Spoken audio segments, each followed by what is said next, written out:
అందరికీ ముందుగా వీడియోని లైక్ షేర్ అండ్ మన ఇట్స్ తన అఫీషియల్ 1 ఛానల్ అయితే సబ్స్క్రైబ్ చేసుకోండి. ఈ రోజు మనం సాటర్డే వీకెండ్ ఎపిసోడ్ గురించి అయితే మాట్లాడుకోబోతున్నాం కదా. దానికంటే ముందు ఎలిమినేషన్ అప్డేట్ కూడా నేను లాస్ట్ లో రివీల్ చేస్తాను. ఎందుకంటే నిన్న ఆల్రెడీ నేను 90% ఛాన్సెస్ అండ్ 10% ఛాన్సెస్ గురించి నేను మాట్లాడేశాను కదా. సో అసలు ఫైనల్ గా ఎలిమినేట్ అయి వెళ్ళిపోయింది, ఆల్రెడీ ఎలిమినేషన్ అయిపోయింది. ఆ ఎలిమినేట్ అయి వెళ్ళిపోయింది ఎవరు అండ్ దాని గురించి కూడా మాట్లాడతాను. అండ్ ఆ ఎలిమినేట్ అయిన పర్సన్ గురించి కూడా కొద్దిగా మాట్లాడుకోవాలి. అండ్ అలాగే ఈ రోజు ఎపిసోడ్ నేను నిన్న చెప్పినట్టే అంత ఊహించే అంత విధంగా అయితే ఏం లేదు, జస్ట్ నార్మల్ గా కొద్దిగా ఎమోషన్ కొద్దిగా అంత ఫన్ గా బాగా నడిచింది. అండ్ ఈ రోజు ఆయన ఇచ్చే వార్నింగ్స్ లో కానివ్వండి దేంట్లో అయినా కూడా నాకు అంత జోష్ కనిపించలేదు నాగార్జున సార్ అయితే. అండ్ అది కూడా ఎందుకంటే వార్నింగ్ లా ఇవ్వకుండా స్వీట్ వార్నింగ్ లా ఇస్తున్నాడు ఆయన. అలా ఇస్తే వాళ్ళ బుర్రకి ఎక్కదు. నాకు సరే లైట్ తీసుకుంటే మనకేముందిలే అని చెప్పేసి వాళ్ళు ఆడే ఆట వాళ్ళు ఆడుతూ ఉంటారు. సో నాకు అక్కడ కొద్దిగా డల్ అయినట్టు అనిపించింది. అండ్ ఎపిసోడ్ గురించి స్టార్ట్ చేసేద్దాం, ఓకేనా? అప్పుడే 20 రోజులు గడిచిపోయాయి బిగ్ బాస్ లో హౌస్ లో. Day 20 of Bigg Boss season 9 a second chance. ఎవరికో తెలుసు కదా, సంజన గారికి అయితే సెకండ్ ఛాన్స్ వచ్చింది. అండ్ ఆ ఛాన్స్ ఇవ్వడానికి గల కారణం ఆ మ్యాన్ కైండ్, ఐ మీన్ ఆ కైండ్ మ్యాన్ గురించి కూడా మాట్లాడదాం. ఎవరు ఆ నిజాయితీ అండ్ మనస్ఫూర్తిగా మంచిగా ఉండే పర్సన్ ఎవరు, ఆయన గురించి కూడా మాట్లాడుకుందాము. అండ్ అలాగే సంజన గారు ఆన్ స్టేజ్ ఎపిసోడ్ స్టార్టింగ్ లోనే ఆవిడనైతే స్టేజ్ మీద పిలిచారు నాగార్జున సార్. అండ్ ఏంటి ఇలా ఎలిమినేట్ అయిపోయావు అని నాకు సార్ అడిగితే, నేను చాలా నాటీ చిన్నప్పటి నుంచి, క్లాస్ రూమ్ లో కూడా నేను చాలా నాటీ సార్. నాకంటే అల్లరి పిల్ల మా క్లాస్ లో కూడా లేదు. అదే నా వల్ల కాదు సైలెంట్ గా ఉండడం హౌస్ లో.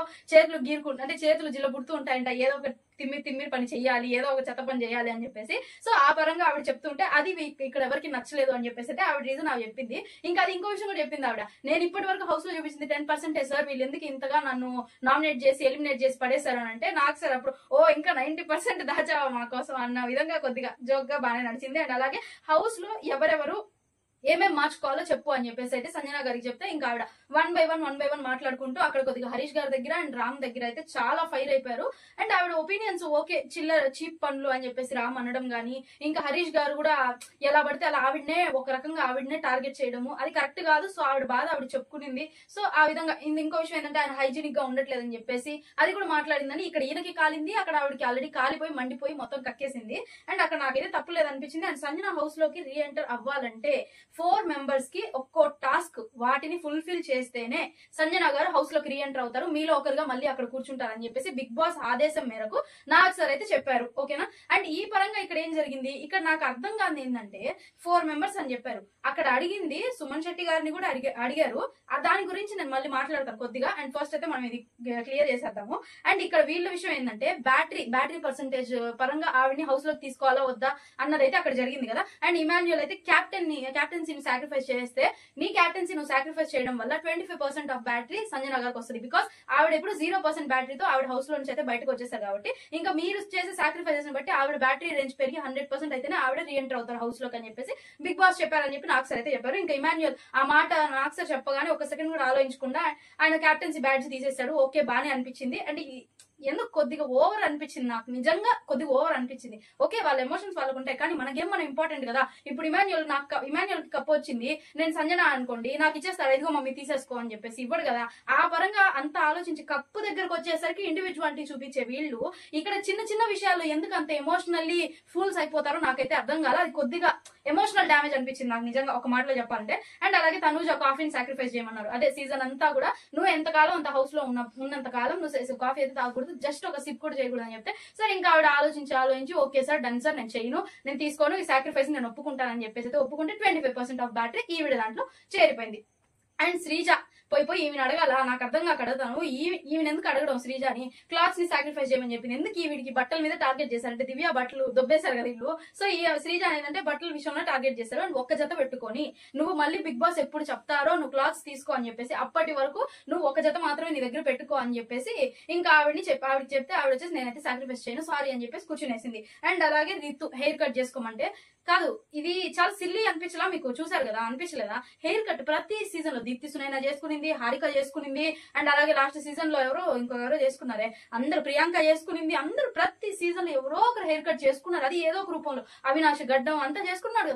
ఎందుకు దీనికి ఎందుకు అంత డ్రామా, ఎందుకు అంత ఓవర్ యాక్షన్, ఎందుకు అని ఎందుకు అంత ఏడుపు, ఎందుకు చూసే వాళ్ళు బిత్తరపోతారు. నాకు తెలిసినంత వరకు చూసిన జనాలందరూ ఏంట్రా ఇదే అనుకుంటారు, నిజంగా ఇదే అనుకుంటారు. ఎందుకు అంత ఓవర్ యాక్షన్ నాకు అర్థం కాల. నీకు ఇష్టం అంటే సాక్రిఫైస్ చేయి, నువ్వు ఆ మనిషి నువ్వు రావాలనుకునే నువ్వు సాక్రిఫైస్ చేయడానికి రెడీ అయ్యావు కదా నీ హెయిర్ ని, మళ్ళీ ఎందుకు కట్ చేసేటప్పుడు తనూజాని గట్టిగా పట్టుకొని అంత ఓవర్ యాక్షన్ ఎందుకో నాకైతే అర్థం కాలేదు, చాలా ఓవర్ అయిపోయింది. మళ్ళీ ఆ జుట్టుని వాష్రూమ్ లోకి పోయేసి బ్రేక్ టైంలో చూసుకొని నా జుట్టు అని ఆడడం వస్తుంది కదా, జుట్టు యాడికి పోద్ది. ఏదో కట్ అయిన ఆయన ఉపేంద్ర గారు చెప్పినట్టు నీ కాలో నీ చెయ్యో అయితే కోసిస్తావా దేవుడికి, జుట్టు అయితే వస్తుంది కాబట్టి ఇస్తావు కదా అని చెప్పేసి ఆయన చెప్పినట్టు ఈవిడ రియల్ గా చూపించేసి మనకు అంత ఓవర్ యాక్షన్, జుట్టుని పట్టుకొని నా జుట్టు అని ఏడుస్తుంది. చాలా ఓవర్ అనిపించింది నాకైతే. ఒప్పుకొని మళ్ళీ ఏడుపు ఎందుకు అన్న ఒక లైన్ నాకైతే అనిపించింది. అండ్ ఇంకో 25% ఉంది కదా, శ్రీజ యాక్సెప్ట్ చేయాల. అండ్ సుమన్ గారిని అడిగారు సిగరెట్స్ సాక్రిఫైస్ చేయమని చెప్పేసి, ఆయన అయితే నో సార్ నేను చెయ్యను అని చెప్పేసి ఇంకొక మాట మాట్లాడకుండా ఆ మనిషి కూర్చునేసాడు. నాకైతే అబ్బా ఫుల్ కామెడీ అనిపించింది ఆయనకైతే. అండ్ భరణి గారిని అడిగారు 4 మెంబర్స్ గుర్తుందా మీకు, తనూజ, ఇమాన్యుయల్, శ్రీజ, రితు 4 మెంబర్స్ అని చెప్పేసి ఫిష్ బౌల్ తీసుకొని వచ్చి అంత బిల్డప్ చేసి ఆ 4 మెంబర్స్ తర్వాత ఇంకా సుమన్ గారిని అడిగారు. శ్రీజ యాక్సెప్ట్ చేయలేదని సుమన్ గారిని అడిగారు. సుమన్ గారు యాక్సెప్ట్ చేయలేదని భరణి గారి దగ్గరకు వచ్చారు. భరణి గారు ఏం చెప్పారు, ఆయన ఏం చేశారు, ఆయన చాలా వాల్యుబుల్ కదా ఆ బాక్స్ ని సాక్రిఫైస్ చేస్తారా లేదా అని చెప్పేసి అడిగితే ఆయన ఒక్క క్షణం కూడా ఆలోచించకుండా ఈవిడ చెప్పింది కదా అన్న అంటే ప్రాబ్లం ఉన్నప్పుడు నిలబడాలి, ప్రతిరోజు అన్న చెల్లెలు అనుబంధం చూపించకపోయినా పర్వాలేదు కానీ చెల్లికి ఏమైనా కష్టం వస్తే నిలబడాలి, అదే అన్న రిలేషన్ అని చెప్పేసి ఆవిడ చెప్పిన ఒక మాటకి ఈయన ఆలోచించకుండా ఆ బాక్స్ ని తీసుకొని పోయి షోరూమ్ లో పెట్టాడు అని నాకు అనిపించింది. కొద్దిగా డ్రామాటిక్ అని చెప్పేసి నాకు అనిపించింది. అండ్ భరణి గారు ఆ సాక్రిఫైస్ కి నిజంగా మనస్ఫూర్తిగా ఆయన సాక్రిఫైస్ చేశాడా, లేకపోతే ఇప్పటికైనా నేను కొద్దిగా అలా పాజిటివిటీ చూపిస్తే బాగుంటది, ఆడియన్స్ లో కొద్దిగా మంచిగా వెళ్తాను అని అనుకొని పెట్టారని మీరు అనుకున్నా నాకు కామెంట్ చేయండి. అండ్ అలాగే ఆయన ఇచ్చేసాడు. దాంతో 25% బ్యాటరీ అయితే వచ్చేసింది. ఇంకా the game changer is back. Harish గారు అయితే చెప్పేశారు ద డెవిల్ ఈస్ బ్యాక్ అని చెప్పేసి. అంటే ఈవిడ నదియా ఈయన అతని దారిలో నదియా వాళ్ళ నాన్న అన్నట్టు చెప్పేశారు అనమాట. అండ్ ఈ బ్రేక్ జరిగింది కదా, ఈవిడ సంజన గారు అయితే హౌస్ లోకి వచ్చే గ్యాప్ లో బ్రేక్ అయితే ఉంది కదా, ఈ బ్రేక్ లో నేనైతే వంట చేయను ఒక 2 days, అంటే నా ఫింగర్ బాగాలేదు కదా అని చెప్పేసి హరీష్ గారు ఇమాన్యుయల్ చెప్పాడంట ఒక 2 days మీరు రెస్ట్ తీసుకోండి అని చెప్పేసి చెప్తే ఇంకా ఆ విషయంలో కొద్దిగా క్లాష్ అయింది. అంతా సోదిలేండి వద్దు మనకి. అండ్ మీ నలుగురిని సతాయించను అంట సంజన, ఎవరిని ఆ సాక్రిఫైస్ చేసిన మీ నలుగురిని తప్ప అందరిని ఏపుకు తింటాను నేను, చూస్తా ఉండండి అని చెప్పేసి ఇండైరెక్ట్ గా మీ నలుగురిని అయితే నేను సాక్రిఫైస్ సతాయించను అని చెప్పేసి అయితే చెప్పేసింది. చూద్దాం రేపటి నుంచి ఆవిడ గేమ్ ఎలా మండే నుంచి ఆవిడ గేమ్ ఎలా మారుతుందో. అండ్ అలాగే ఆడియన్స్ అయితే చెప్పారు ఓనర్స్ అండ్ టెనెంట్స్ రూల్స్ ని ఫాలో చేయట్లేదు ఇల్లు అని చెప్పేసి అయితే ఆడియన్స్ అక్కడ స్టూడియోలో ఉన్న ఆడియన్స్ అయితే కంప్లైంట్ చేసి అదే ఈయన అడిగారు. ఈయన ఇక్కడ అడిగితే ఇంకా వాళ్ళు వచ్చేసి సరే ఇంక మేమేదో ఒక మాట మీదకి వచ్చి పవన్ చెప్పాడు ఒక మాట మీదకి వచ్చి మేము అందరం కూడా ఈ డెసిషన్ తీసుకున్నాము అని అంటే ఇంకా అక్కడ బిగ్ బాస్ పెట్టిన థీమ్ కి వాల్యూ ఏంటి అని అంటే నాకు ఇక్కడ ఒకటి తట్టింది. ఫస్ట్ ఏంటంటే నవగ్రహాల కాన్సెప్ట్ అన్నారు, ఒక్క గ్రహం కూడా కనిపించట్లా ఆడ, అస్సలు ఏ గ్రహం కూడా నాకు అసలు భూమే కనిపించట్లా అక్కడ. నిజంగా వాళ్ళందరూ ఏంటంటే ఆ మిల్కీ వే ఉంది కదా అందులో బాగా తేలుతున్నట్టు అనిపిస్తుంది అంతే, కానీ నాకు అక్కడ ఏ ఒక్క గ్రహం కూడా కనిపించలే. అంతా గ్రహంతో కప్పలు ఉన్నాయి అక్కడ, ఏ గ్రహం కూడా కనిపించట్లేదు. మళ్ళీ నవగ్రహాలు అన్న కాన్సెప్ట్ తో స్టార్ట్ చేసిన బిగ్ బాస్ స్టార్టింగ్ లో కూడా అదే వస్తుంది, మొత్తం వెనక మొత్తం బ్యాక్గ్రౌండ్ అంతా అదే వస్తుంది బిగ్ బాస్ లోగో పడే ముందు. కానీ ఇక్కడ ఏంటంటే ఇది ఓనర్స్ టెనెంట్స్ అని చెప్పేసి సుత్తి సోదంతా మొదలు పెట్టారు. సరే ఏదో పెట్టారు కదా నీట్ గా చేసుకుంటారేమో అని అనుకుంటే ఇక్కడ కూడా వీళ్ళు కిరికిరి చేశారని చెప్పేసి ఆడియన్స్ చెప్పిన మాటకి ఇంకా నుంచి మీరు సరిగ్గా ఉండండి, ఆడియన్స్ నుంచి కంప్లైంట్ వస్తున్నాయి, మీ ప్రవర్తన నచ్చట్లేదని చెప్పేసి నాకు సరే చెప్తే సరే మేము మార్చుకుంటామని చెప్పారు. ఇంకా వాళ్ళు మండే నుంచి ఎలా ఉంటారో ఏమో చూడాలి. అండ్ అలాగే అడగాల్సినవి కడగాల్సినవి అనంట నాకు సార్ చెప్పారు. ఆ అడగాల్సినవి కడగాల్సినవి ఆయన ఎలా అడిగి కడిగాడో దాని గురించి మాట్లాడదాము. ఫస్ట్ అయితే శ్రీజాతో మొదలు పెట్టారు, అదే ఆ బజర్ టాస్క్ గురించి. అదొక సుత్తి సోది, ఈ అమ్మాయి అయితే ఒప్పుకోదు తప్పు చేశానని, ఆయన చెప్పించలేడు ఎందుకంటే ఆయన గట్టిగా మాట్లాడలేడు, ఎవరు నాకు సార్ మాట్లాడారు. అక్కడ ఏంటంటే కాన్వర్సేషన్ డిస్కంటిన్యూ అయిందని నాకు అనిపించింది. సరే అమ్మ కూర్చో అనేస్తాడు అంతే, ఇంకేమన్నాడు. అండ్ అక్కడ ఏంటంటే చిన్న కప్ప కథ చెప్పారు, అది మనం ఎప్పుడో చిరంజీవి గారి నోట్ల నుంచి వినేసాం కూడా, అది మళ్ళీ వినవాలి. అది కూడా ఎవరికంటే ప్రియాకి చెప్పారు, నువ్వు ఎవరు మాట్లాడిన బాగా చెవిటి కప్పలాగా ఉండి అప్పుడే నువ్వు గెలుస్తావు అని చెప్పేసి కొద్దిగా మోటివేషన్. అండ్ అలాగే నెక్స్ట్ రాముని అడిగారు, అదే తనూజ అండ్ ఇలా కాఫీ టీ క్లాష్ ఉంది కదా, వీళ్ళిద్దరు గొడవ జరిగింది కదా, ఆ విషయంలో అడిగితే రాముదే తప్పు అని చెప్పేసి అక్కడ తెలిపోయింది. ఎందుకంటే అతను మర్చిపోయాడంట, ఆ ఫ్లోరా గారు అక్కడ లేరు వద్దన్నారని చెప్పేసి సంజన గారు చెప్పారు అన్నట్టు ఊహించేసుకొని ఇతను పోయి అక్కడ చెప్పడం వల్ల అక్కడ అంత గొడవ జరిగింది అని చెప్పేసి అక్కడ బయటపడింది. కాబట్టి రాము తప్పు ఒప్పుకున్నాడు. సో ఇంక నుంచి రిపీట్ చేయొద్దు, ఎందుకంటే నీ వల్ల అక్కడ గొడవలు అయ్యేదే కాకుండా వాళ్ళకి గొడవలు అయ్యి రిలేషన్స్ ఎమోషన్స్ పాడే అవకాశాలు చాలా ఎక్కువ ఉంటాయి రాము అని చెప్పేసి నాకు సార్ స్వీట్ గా చెప్పారు. ఓకే.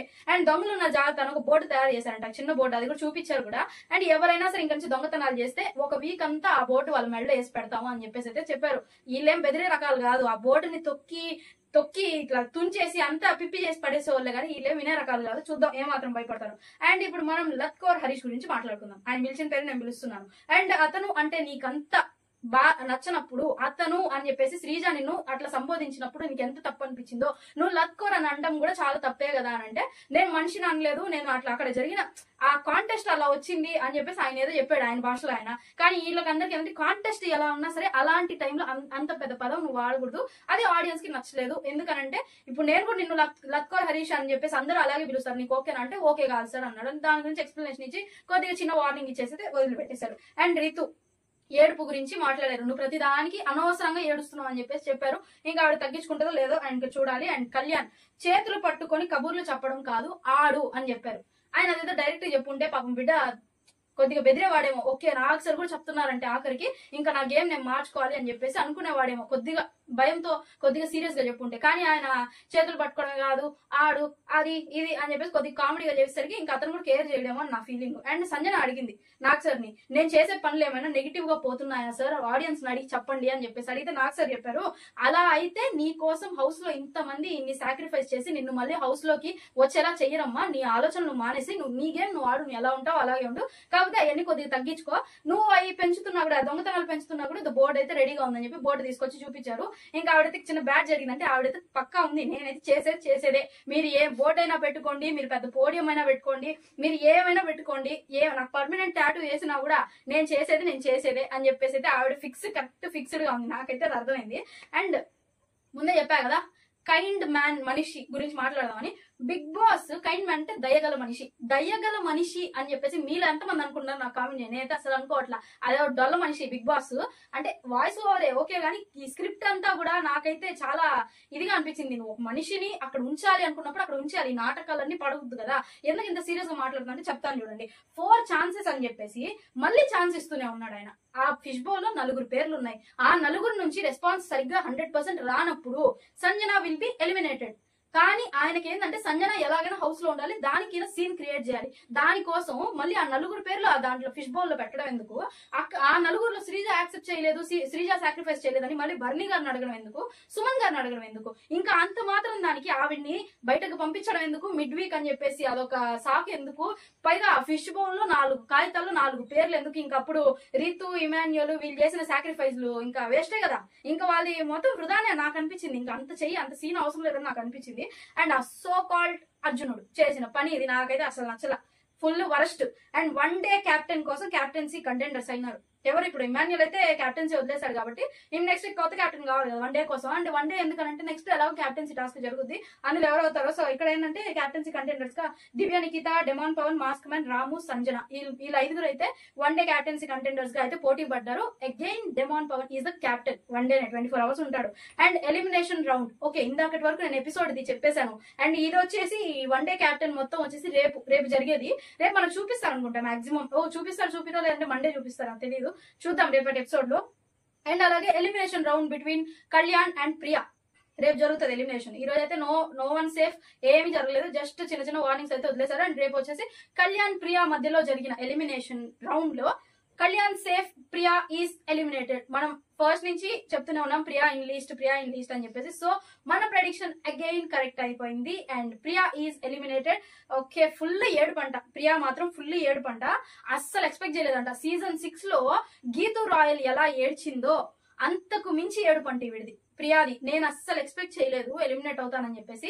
బజ్ ఇంటర్వ్యూలో కూడా శివాజీ గారు అండ్ అలాగే ఆయన టీం మొత్తం ఇంటర్వ్యూ మధ్యలోనే ఆపి ఆ అమ్మాయిని ఓదార్స్తున్నారంట, అందరూ అంత హెవీగా ఏడ్చిందంట. నేను అస్సలు ఎక్స్పెక్ట్ చేయలేదని చెప్పేసి. అంతలా నోడేసుకొని పడిపోతూ ఉంటే జనాలైనా 1 వారం 2 వారాలు చూస్తారు, 3వ వారం గెంటేస్తారు. అదే జరిగింది. కానీ జనాలు రెస్పాండ్ అవుతారు, టైం పడుతుంది అంతే. అది వాళ్ళ ఓర్పుకి వీళ్ళు పెట్టే పరీక్ష అనుకోవాలా. వాళ్ళ సహనం కోలారంటే మాత్రం వాళ్ళు బయటకు వచ్చేస్తారు. దానికి రుజువు ప్రియా ఎలిమినేషన్ మాత్రమే అని నాకు అనిపించింది. అండ్ ఇక్కడతో ఈ టాపిక్ ఎలిమినేషన్ కూడా అయిపోయింది కదా. అండ్ మనం రేపు దసరా ఎపిసోడ్ కబుర్లు అయితే చెప్పుకుందామా, సింపుల్ గా ముగించేస్తాను ఓకేనా. సిద్ధు అదే టిల్లు అండ్ రాశి ఖన్నా అయితే మూవీ ప్రమోషన్స్ వచ్చారు. తెలుసు కదా మూవీ, తెలుసు కదా కాదు తెలుసు కదా మూవీ పేరు, సిద్ధు మూవీ పేరు, అది వచ్చేసారు. అదే నచ్చేస్తుంది పాట ఉంది కదా, అదే అనమాట. And Kiran Abbavaram K ramp cinema promotions అయితే వచ్చేసారు. And Harika performance, dance performance.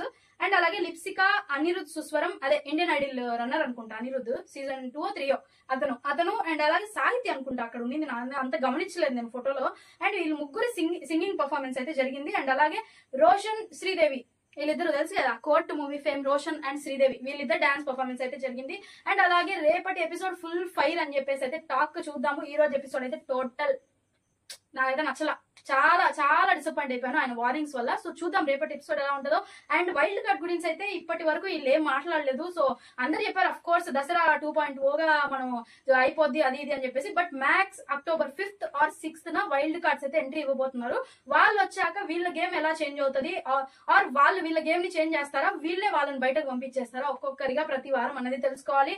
And ఈ వీడియో నచ్చితే మాత్రం ఖచ్చితంగా షేర్ చేయండి, నాకు వ్యూస్ బాగా పెంచండి. అండ్ అలాగే సబ్స్క్రైబర్స్ ని బాగా పెంచితే నేను వెంటనే అప్డేట్ ఈ వీడియో వెంటనే ఎపిసోడ్ అయిన వెంటనే ఒక 2 hours గ్యాప్ లో నేను వీడియోనైతే నేను పోస్ట్ చేయడానికి చాలా ట్రై చేస్తాను. మీ సపోర్ట్ నాకు చాలా అవసరం. సో సపోర్ట్ చేస్తూ ఉండండి. ఇలాగే మిమ్మల్ని ఎప్పుడు డిసప్పాయింట్ చేయకుండా ఎవ్రీడే మంచి మంచి వీడియోస్ అయితే మీ ముందుకు వచ్చేస్తాను. నెక్స్ట్ వీడియోలో కలుసుకుందాం. అంటిల్ దెన్ చలో right Tata. Please comment, like, share and subscribe.